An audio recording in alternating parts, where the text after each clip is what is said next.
الحمد للہ رب العالمین۔ سب تعریف اللہ تعالیٰ کے لیے ہے جو تمام جہانوں کے پالنے والے ہیں۔ سامعین، اب اس آیت کی تفسیر سماعت کیجیے۔ الحمد للہ کے معانی۔ ساتوں قاری الحمد کو دال کے پیش کے ساتھ پڑھتے ہیں اور الحمد للہ کو مبتدا اور خبر مانتے ہیں۔ سفیان ابن عیینہ اور روبہ ابن عجاج کا قول ہے کہ دال کے زبر کے ساتھ ہے اور فعل یہاں مقدر ہے۔ ابن ابی عبلہ الحمد کی دال کو اور للہ کے پہلے لام کو دونوں کو پیش کے ساتھ پڑھتے ہیں اور اس لام کو پہلے کے تابع کرتے ہیں۔ گو اس کی شہادت زبان عرب سے ملتی ہے لیکن شاذ ہے۔ حسن اور زید ابن علی ان دونوں حرفوں کو زیر سے پڑھتے ہیں اور لام کے تابع دال کو کرتے ہیں۔ ابن جریر رحمۃ اللہ علیہ فرماتے ہیں الحمدللہ کے معنی یہ ہے کہ صرف اللہ تعالیٰ کا شکر ہے، اللہ کے سوا کوئی اس کے لائق نہیں، خواہ وہ مخلوق میں سے کوئی بھی ہو، کیونکہ تمام نعمتیں جنہیں ہم گن بھی نہیں سکتے اور سوائے اس اللہ مالک کے اور کوئی ان کی تعداد کو نہیں جانتے، اللہ ہی کی طرف سے ہیں۔ اللہ ہی نے اپنی اطاعت کرنے کے تمام اسباب ہمیں عطا فرمائے، اللہ ہی نے اپنے فرائض پورے کرنے کے لیے جسمانی نعمتیں ہمیں عطا فرمائیں، پھر دنیاوی بے شمار نعمتیں اور زندگی کی تمام ضروریات ہمارے کسی حق کے بغیر ہمیں اللہ نے ہبہ کی۔ اللہ کی ہمیشگی والی نعمتیں، اللہ کی تیار کردہ پاکیزہ مقام جنت میں ہم کس طرح حاصل کر سکتے ہیں، یہ بھی اللہ نے ہمیں سکھا دیا۔ پس ہم تو کہتے ہیں کہ اول آخر اللہ ہی مالک کی پاک ذات ہر طرح کی تعریف اور حمد و شکر کے لائق ہے۔ الحمدللہ یہ ثنا کا کلمہ ہے۔ اللہ تعالیٰ نے اپنی ثنا خود آپ کی ہے اور اسی ضمن میں گویا یہ فرما دیا ہے کہ تم کہو الحمدللہ۔ بعضوں نے کہا الحمدللہ کہنا یہ اللہ تعالیٰ کے پاکیزہ ناموں اور اللہ کی بلند و بالا صفتوں سے اللہ کی ثنا کرنا ہے، اور الشکر للہ کہنا یہ اللہ تعالیٰ کی نعمتوں اور اللہ کے احسان کا شکریہ ادا کرنا ہے۔ لیکن یہ قول ٹھیک نہیں، اس لیے کہ زبان عرب کو جاننے والے علماء کا اتفاق ہے کہ شکر کی جگہ حمد کا لفظ اور حمد کی جگہ شکر کا لفظ بولتے ہیں۔ جعفر صادق اور ابن عطا رحمۃ اللہ علیہما بھی یہی فرماتے ہیں۔ ابن عباس رضی اللہ عنہما فرماتے ہیں کہ ہر شکر کرنے والے کا کلمہ الحمدللہ ہے۔ قرطبی نے ابن جریر رحمۃ اللہ علیہ کے قول کو معتبر کرنے کے لیے یہ دلیل بھی بیان کی ہے کہ اگر کوئی الحمدللہ ہی شکرن کہے تو جائز ہے۔ دراصل علامہ ابن جریر رحمۃ اللہ علیہ کے اس دعوے میں کلام ہے۔ سابقہ علماء میں مشہور ہے کہ حمد کہتے ہیں زبانی تعریف بیان کرنے کو، خواہ جس کی حمد کی جاتی ہو اس کی لازمی صفتوں پر ہو یا متعدی صفتوں پر، اور شکر صرف متعدی صفتوں پر ہوتا ہے اور وہ دل، زبان اور جملہ ارکان سے ہوتا ہے۔ عرب شاعروں کے اشعار بھی اس پر دلیل ہیں۔ ہاں، اس میں اختلاف ہے کہ حمد کا لفظ عام ہے یا شکر کا، اور صحیح بات یہ ہے کہ ان کے درمیان عموم و خصوص ہے کہ حمد کا لفظ جس پر واقع ہو وہ عام طور پر شکر کے معنی میں آتا ہے، اس لیے کہ وہ لازم اور متعدی دونوں اوصاف پر آتا ہے۔ قدوسیت اور کرم دونوں پر حمدتہ کہہ سکتے ہیں، لیکن اس حیثیت سے کہ وہ صرف زبان سے ہی ادا ہو سکتا ہے۔ یہ لفظ خاص ہے اور شکر کا لفظ عام ہے، کیونکہ وہ قول، فعل، نیت تینوں پر بولا جاتا ہے، اور صرف متعدی صفتوں پر بولے جانے کے اعتبار سے شکر کا لفظ خاص ہے۔ قدوسیت پر شکرتہ نہیں کہہ سکتے، البتہ شکرتہ علی کرمہ و احسانہ الیہ کہہ سکتے ہیں۔ یہ تھا خلاصہ متاخرین کے قول کا، واللہ اعلم۔ ابو نصر اسماعیل ابن حماد جوہری رحمۃ اللہ علیہ کہتے ہیں کہ حمد مقابل ہے ذم کے، لہذا یوں کہتے ہیں حمدت الرجل احمدہ حمدا ومحمدۃ فہو حمید ومحمود۔ تحمید میں حمد سے بھی زیادہ مبالغہ ہے۔ حمد شکر سے عام ہے۔ شکر کہتے ہیں کسی محسن کی دی ہوئی نعمتوں پر اس کی ثنا کرنے کو۔ عربی زبان میں شکرتہ اور شکرت لہ دونوں طرح کہتے ہیں، لیکن لام کے ساتھ کہنا زیادہ فصیح ہے۔ مدح کا لفظ حمد سے بھی زیادہ عام ہے، اس لیے کہ زندہ، مردہ بلکہ جمادات پر بھی مدح کا لفظ بول سکتے ہیں۔ کھانے کی اور مکان کی اور ایسی ہی اور چیزوں کی مدح کی جاتی ہے۔ احسان سے پہلے احسان کے بعد لام صفتوں پر، متعدی صفتوں پر بھی اس کا اطلاق ہو سکتا ہے، تو اس کا عام ہونا ثابت ہوا، واللہ اعلم۔ حمد کی تفسیر میں علماء سلف کے اقوال۔ اسود ابن سوری رضی اللہ عنہ ایک مرتبہ رسول اللہ صلی اللہ علیہ وسلم کی خدمت میں عرض کرتے ہیں کہ میں نے ذات باری تعالی یعنی اللہ کی حمد میں چند اشعار کہے ہیں، اگر اجازت ہو تو سناؤں؟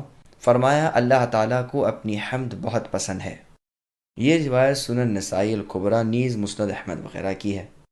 ترمذی، نسائی اور ابن ماجہ میں جابر ابن عبداللہ رضی اللہ عنہ سے روایت ہے، رسول اللہ صلی اللہ علیہ وسلم نے فرمایا کہ افضل ذکر لا الہ الا اللہ ہے اور افضل دعا الحمدللہ ہے۔ امام ترمذی اس حدیث کو حسن غریب کہتے ہیں۔ ابن ماجہ کی حدیث میں ہے کہ جس بندے کو اللہ تعالیٰ کوئی نعمت دیں اور وہ اس پر الحمدللہ کہے تو دی ہوئی نعمت لے لی ہوئی سے افضل ہے۔ قرطبی علماء کی ایک جماعت سے نقل کرتے ہیں کہ لا الہ الا اللہ سے بھی الحمدللہ رب العالمین افضل ہے، کیونکہ اس میں توحید اور حمد دونوں ہیں۔ اور علماء کا خیال ہے کہ لا الہ الا اللہ افضل ہے اس لیے کہ ایمان و کفر میں یہی فرق کرتا ہے۔ اسی کے کہلوانے کے لیے کفار سے لڑائیاں کی جاتی ہیں، جیسا کہ صحیح بخاری اور صحیح مسلم کی حدیث میں ہے۔ جابر رضی اللہ عنہ کی ایک مرفوع حدیث پہلے گزر چکی ہے کہ افضل ذکر لا الہ الا اللہ ہے اور افضل دعا الحمدللہ ہے۔ ترمذی نے اس حدیث کو حسن کہا ہے۔ الحمدللہ میں الف لام استغراق کا ہے، یعنی حمد کی تمام قسمیں اور جنسیں سب کی سب صرف اللہ تعالیٰ ہی کے لیے ثابت ہیں۔ رب کے معنی، رب کہتے ہیں مالک اور متصرف کو۔ لغت میں اس کا اطلاق سردار اور اصلاح کے لیے ہیر پھیر کرنے والے پر بھی ہوتا ہے، اور ان سب معانی کے اعتبار سے ذات باری تعالیٰ کے لیے یہ پاک نام سجدہ بھی ہے۔ رب کا لفظ بھی سوائے اللہ تعالیٰ کے دوسرے پر نہیں کہا جا سکتا، ہاں اضافت کے ساتھ ہو تو اور بات ہے، جیسے رب الدار یعنی گھر والا وغیرہ۔ بعض کا تو قول ہے کہ اسم اعظم یہی ہے، واللہ اعلم۔ اب لفظ عالمین کی تشریح سنیے۔ عالمین جمع ہے عالم کی، اللہ تعالیٰ کے سوا تمام مخلوق کو عالم کہتے ہیں۔ لفظ عالم بھی جمع ہے اور اس کا واحد لفظ ہے ہی نہیں۔ آسمان کی مخلوق، خشکی اور تری کی مخلوقات کو بھی عوالم یعنی کئی عالم کہتے ہیں۔ اسی طرح ایک ایک زمانہ اور ایک ایک وقت کو بھی عالم کہا جاتا ہے۔ ابن عباس رضی اللہ عنہما سے اس آیت کی تفسیر میں مروی ہے کہ اس سے مراد تمام مخلوق ہے، خواہ آسمانوں کی ہو یا زمینوں کی یا ان کے درمیان کی، خواہ ہمیں اس کا علم ہو یا نہ ہو۔ اسی طرح اس سے جنات اور انسان بھی مراد لیے گئے ہیں۔ سعید بن جبیر، مجاہد اور ابن جریج رحمۃ اللہ علیہم سے بھی یہی مروی ہے۔ علی رضی اللہ عنہ سے بھی غیر معتبر سند سے ہی قول منقول ہے۔ اس قول کی دلیل قرآن کی آیت لیکون للعالمین نذیرا بھی بیان کی جاتی ہے، یعنی تاکہ وہ العالمین یعنی جن و انس کے لیے ڈرانے والے ہو جائیں۔ فرا اور ابو عبید کا قول ہے کہ سمجھدار کو عالم کہا جاتا ہے۔ انسان، جنات، فرشتے، شیاطین، انہیں عالم کہا جائے گا، جانوروں کو نہیں کہا جائے گا۔ زید بن اسلم اور ابو محیصن رحمۃ اللہ علیہما فرماتے ہیں کہ ہر روح والی چیز کو عالم کہا جاتا ہے۔ قتادہ رحمۃ اللہ علیہ کہتے ہیں ہر قسم کو ایک عالم کہتے ہیں۔ مروان ابن حکم عرف جعد، جن کا لقب حمار تھا، جو بنو امیہ میں سے ہیں اور اپنے زمانے کے خلیفہ تھے، کہتے ہیں کہ اللہ تعالیٰ نے 70,000 عالم پیدا کیے ہیں، آسمانوں والے ایک عالم، زمینوں والے سب ایک عالم، اور باقی کو اللہ ہی جانتے ہیں، مخلوق کو ان کا علم نہیں۔ ابو العالیہ رحمۃ اللہ علیہ فرماتے ہیں تمام انسان ایک عالم ہیں، سارے جنات کا ایک عالم ہے، اور ان کے سوا 18,000 یا 14,000 عالم اور ہیں۔ فرشتے زمین پر ہیں اور زمین کے 4 کونے ہیں، ہر کونے میں 3,500 عالم ہیں جنہیں اللہ تعالیٰ نے صرف اپنی عبادت کے لیے پیدا کیا ہے۔ یہ قول بالکل غریب ہے، اور ایسی باتیں جب تک کسی صحیح دلیل سے ثابت نہ ہو ماننے کے قابل نہیں ہوتی۔ حمیری کہتے ہیں کہ 1,000 امتیں ہیں، 600 تری میں اور 400 خشکی میں۔ سعید بن مسیب رحمۃ اللہ علیہ سے بھی یہی مروی ہے۔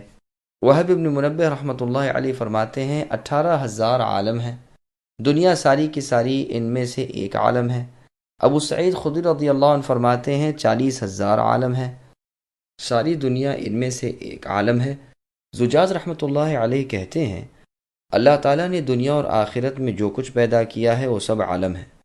قرطبی نے اس قول کو صحیح کہا ہے، اس لیے کہ یہ تمام عالمین کو شامل ہے۔ جیسے فرعون کے اس سوال کے جواب میں کہ رب العالمین کون ہیں، موسیٰ علیہ السلام نے فرمایا تھا کہ آسمانوں اور زمینوں اور ان دونوں کے درمیان جو کچھ ہے ان سب کے رب ہیں اللہ۔ عالم کا لفظ علامت سے مشتق ہے، اس لیے کہ عالم یعنی مخلوق اپنے پیدا کرنے والے اور بنانے والے پر نشان اور اللہ کی وحدانیت پر علامت ہے، جیسے کہ ابن معتز شاعر کا قول ہے: فیا عجب کیف یعصى الإلہ ام کیف یجحده الجاحد وفی کل شیء له آیۃ تدل علی انہ واحد۔ یعنی تعجب ہے کس طرح اللہ کی نافرمانی کی جاتی ہے اور کس طرح اللہ سے انکار کیا جاتا ہے، حالانکہ ہر چیز میں نشانی ہے جو اللہ کی وحدانیت پر دلالت کرتی ہے۔